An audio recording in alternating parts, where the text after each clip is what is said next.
Prior to 1969, African American hospital workers and white hospital workers were seldom seen together. Mary Moultrie, a licensed practical nurse, decided to help change that. After graduation from Burke High School in Charleston, South Carolina, where Moultrie was born and raised, Mary moved to New York City to work as a nurse's aide at Goldwater Memorial Hospital. 7 years later, following her licensure as a practical nurse, Moultrie returned to Charleston to begin working at the Medical College Hospital of South Carolina.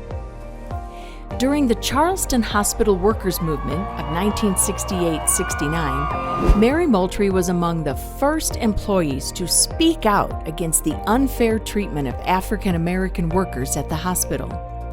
Her organizing efforts were key in the formation of a hospital employee union, Local 1199B of the Hospital and Healthcare Workers Union, which went on strike in the spring of 1969 to demand better pay and an end to racial discrimination.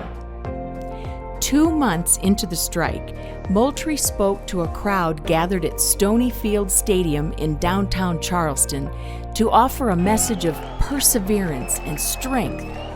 Moultrie was elected the founding president of Local 1199B.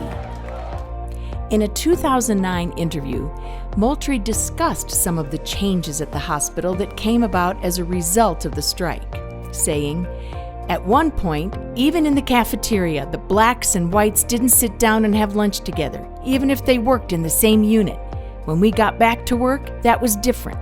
If black and white staff were working together and you were scheduled for work at the same time, then you'd go down and sit and eat together and talk." So there was a change.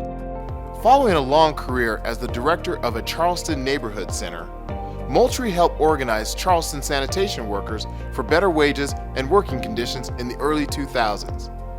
In 2011, the YWCA of Greater Charleston presented her with the Harvey Gantt Triumph Award for her strike leadership and her work in human rights.